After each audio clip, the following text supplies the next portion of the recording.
나는 은퇴했다. 수십 년간 몸담았던 직장에서 내 이름을 마지막으로 부르던 순간 사람들은 박수를 쳤고 김 부장님 30년간의 노고에 깊이 감사드립니다. 대표의 목소리는 담담했고 직원들의 박수는 어쩐지 공허했다. 그 환한 웃음 속에 진심이 얼마나 담겨 있는지는 중요하지 않았고, 왜냐하면 나는 이제 더 이상 그들의 세상에 속하지 않으니까. 손에 쥔 기념패, 차가운 금속의 무게가 손바닥에 전해졌지만 내 마음은 이상하리만큼 가벼웠고, 가볍다는 건 비었다는 뜻이었다. 집으로 돌아오는 길, 차장 너머로 스쳐 지나가는 풍경은 마치 내가 알던 세상이 아니었고, 늘 서두르던 출근길도, 늘 바쁘던 도심도 이제 나와 상관없는 곳. 이제 나는 어디로 가야 하지? 아내는 퇴직식에 오지 않았다.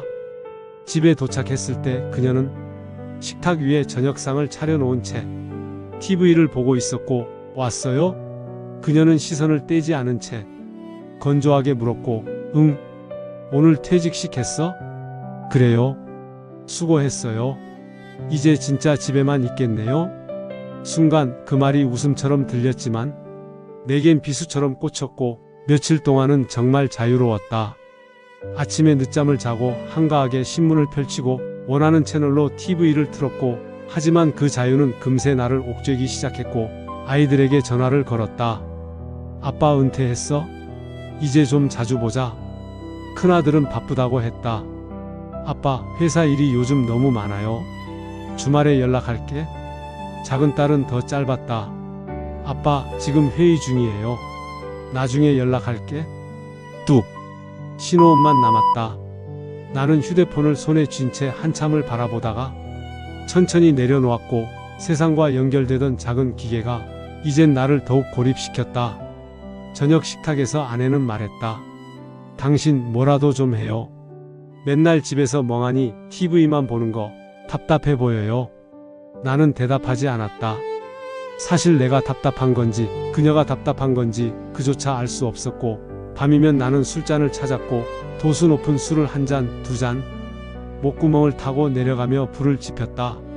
하지만 그 불은 내 속을 태우지 못하고 더 깊은 허물을 남겼고, 술기운에 잠이 들고 아침이면 무겁게 눈을 떴고, 거울 속에는 낯선 남자가 서 있었고, 정장을 벗어 던지고 의미 없는 하루에 묶여버린 남자. 나는 이제 뭐지? 스스로에게 물어봤지만 대답은 돌아오지 않았다. 며칠이 지나자 집안의 공기가 달라졌고, 아내는 여전히 집안일에 분주했지만 나와 눈을 마주치는 시간이 줄어들었고, 식탁에 앉아도 대화는 길지 않았다. 밥 더 줄까요? 아니, 괜찮아. 그게 전부였다. 나는 거실 소파에 눌러앉아 TV 채널을 돌리며 시간을 보냈고, 뉴스, 드라마, 예능 웃음소리가 흘러나와도 나는 웃을 수 없었고, 화면 속 사람들은 다들 바쁘게 살아가는데 나만 정지 화면 속에 갇혀있는 기분이었고, 어느 날 저녁 아내가 불쑥 말했다. 당신 퇴직금 받은 거 어떻게 할 거예요? 나는 대답을 머뭇거렸고, 아직 생각 중이야. 생각 중이라니? 그 돈으로 집도 손보고 아이들 도와줘야 하잖아요. 아내의 말투는 날카로웠고, 나는 순간 목소리를 높였고, 당신 내가 평생 벌어온 돈이야? 내가 어떻게 쓸지 내가 결정할 거라고. 말이 끝나자마자 공기는 얼어붙었고, 아내는 나를 똑바로 쳐다보지도 않고 천천히 자리에서 일어나 방으로 들어갔고, 문이 닫히는 소리가 내 마음을 더 깊이 무너뜨렸으며 나는 술잔을 기울이며 중얼거렸다. 이럴 거면 내가 왜 그렇게 일만 했던 거지? 젊은 날 가족을 위해라며 야근을 마다하지 않았던 나, 아이들의 성장 과정을 제대로 함께하지 못했던 아버지, 아내와 함께 여행 한번 제대로 가지 못했던 남편, 그 모든 희생이 지금 이 순간 무의미하게 느껴졌고, 내 자리는 이미 사라져 있었고, 가정에서도 사회에서도. 밤이 깊을수록 허무는 더 짙어졌고, 거실 불빛만 희미하게 켜진 채 나는 소파에 쓰러져 있었고, 창밖에서는 바람이 불고 있었지만 내 마음은 아무것도 느끼지 못했다. 내 안에서 목소리가 들려왔고, 넌 이제 쓸모없어? 넌 필요 없는 존재야. 그 속삭임은 점점 커졌고, 나는 그것을 막아낼 힘조차 없었다. 다음날 아침 휴대폰이 울렸고, 큰아들이었다. 반가운 마음에 급히 전화를 받았다. 아빠, 이번에 전세금 좀 보태주실 수 있어요?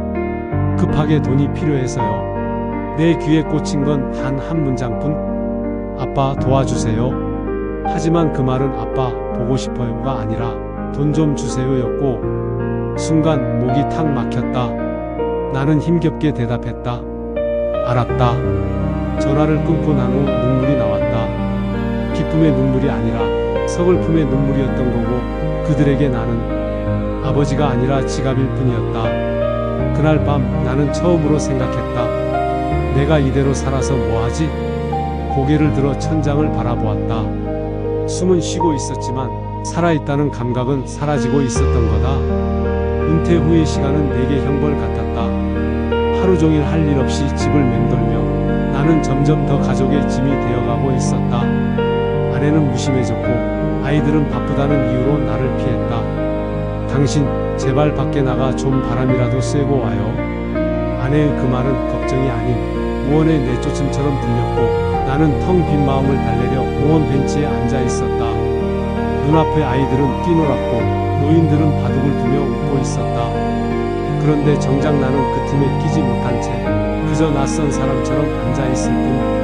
그날 내 옆에 앉은 노인이 말을 건네더니 은퇴했나 보군요. 나는 고개만 끄덕였다. 나도 그랬어. 처음엔 세상이 나를 버린 것 같더군. 하지만 그건 착각이었어. 사실은 내가 나 자신을 버린 거였지. 그 한마디가 내 가슴을 후벼 팠고 내가 나 자신을 버렸다. 집에 돌아와 거울 앞에 섰다. 지친 눈빛, 축 처진 어깨. 그곳에 있던 건 가족이 외면한 불쌍한 노인이 아니라 스스로를 포기해버린 내 모습이었어. 그날 이후 나는 노트 한 권을 꺼내 들었고, 그리고 매일같이 글을 쓰기 시작했다. 처음엔 두서없는 하소연이었다. 오늘도 무기력했다. 아무도 나를 찾지 않는다. 하지만 글을 쓰다 보니 마음속 깊이 묻어두었던 감정들이 흘러나왔고, 눈물이 글줄 사이에 번졌고, 나는 울면서 다시 펜을 들었다. 이대로 끝낼 수 없어. 나도 나 자신을 찾고 싶다. 며칠 뒤 동네 작은 문화센터에서 수채화 강좌 모집 공고를 보았다. 그 순간 이상하게도 가슴이 두근거렸다. 내가 다시 뭔가를 시작할 수 있을까? 망설임 끝에 문을 열고 들어간 그곳에서 나는 한 여자를 만났다. 그녀는 내 또래였지만 눈빛은 여전히 빛나고 있었다. 처음 오셨어요? 어색하시죠? 저도 몇 달 전에 시작했어요. 그녀의 환한 미소가 오랜만에 내 안에 작은 불씨를 지폈다. 처음 그녀와 마주 앉았을 때 나는 어색함에 말을 제대로 꺼내지도 못했다. 수채화 붓을 손에 쥐고 서로를 살짝 피해 그림을 그렸다. 하지만 그녀의 존재만으로도 이상하게 마음이 가벼워졌다. 처음엔 어렵죠? 하지만 그림은 마음을 표현하는 거예요. 잘하고 못하고가 중요한 게 아니에요. 그녀의 부드러운 말투와 미소가 내 가슴을 스쳤다. 그 순간 나는 깨달았다. 내가 너무 오랫동안 스스로를 닫아두고 있었구나. 며칠 후 문화센터에서 봉사활동 프로그램에 함께 참여하게 되었다. 우리는 동네 노인들에게 반찬을 나르며 아이들에게 책을 읽어주며 하루를 보냈다. 처음엔 어색하게 시작했지만 그녀와 함께하는 시간 속에서 웃음이 새어나왔다. 그리고 문득 오랫동안 잊고 있던 감정을 느꼈다. 이게 살아있다는 느낌인가? 그녀는 나에게 말했다. 은퇴 후의 삶은 끝이 아니라 시작이에요. 우리 모두에게 두 번째 기회가 주어진 거죠. 나는 그녀의 눈을 바라보며 작은 미소를 지었다. 그 미소가 내가 몇 달 동안 찾지 못한 삶의 단초였다. 그날 이후 나는 매일 노트를 쓰고 그림을 그렸다. 내 마음속 상처와 후회, 고독과 외로움까지 담았다. 하지만 글과 그림을 통해 점점 마음이 정리되었고 내면에 작은 빛이 스며들었다. 그녀와 함께하는 봉사활동과 취미 시간은 나를 살아있게 했다. 나는 이제 더 이상 집안에 갇힌 사람이 아니었다. 누군가에게 필요한 존재가 될 수 있다는 사실, 그리고 새로운 감정을 느낄 수 있다는 사실이 나를 조금씩 살아있게 만들었다.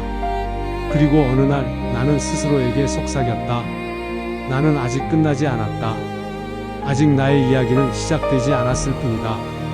그 순간 내 마음속 깊은 곳에서 오래된 무게가 서서히 사라지는 느낌이 들었고, 그녀와 함께하는 작은 대화, 함께 웃고 함께 그림을 그리는 시간들 속에서 나는 삶의 새로운 가능성을 느끼고 있다.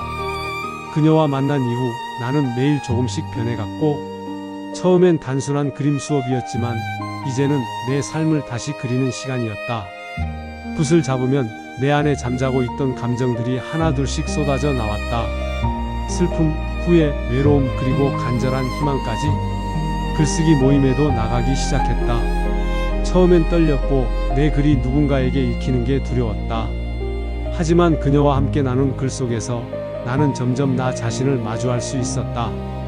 아내에게 전하지 못한 말, 아이들에게 전하지 못한 마음, 이제라도 기록해야 한다. 펜 끝에서 내 마음이 풀려나가는 순간 나는 오래된 무게를 내려놓았다. 봉사활동도 함께했다. 홀로 사는 어르신들에게 밥을 나르고 아이들에게 책을 읽어주며 나는 생생한 기쁨을 느꼈다. 처음엔 작은 일도 버거웠지만 그녀와 함께하면서 조금씩 능숙해졌다. 그리고 깨달았다. 나는 여전히 세상 속에서 의미 있는 존재일 수 있다. 그녀와의 대화 속에서 나는 또 다른 삶의 가능성을 발견했다. 사람은 언제든 변화할 수 있어요. 나이와 상관없어요.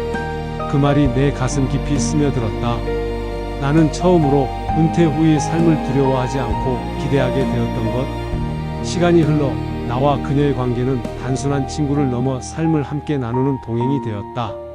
나는 매일 붓과 펜을 잡으며 그녀와 함께 새로운 날을 만들어갔고, 그리고 어느 순간 집으로 돌아가는 길이 더 이상 공허하지 않았다.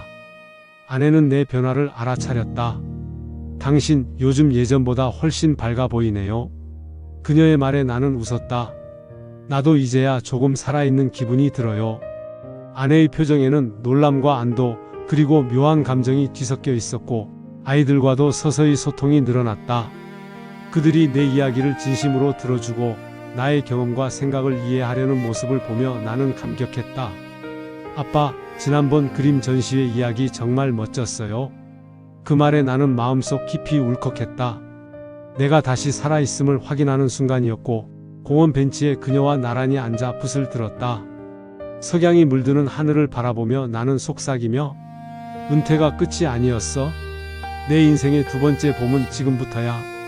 그녀는 부드럽게 웃으며 말했다.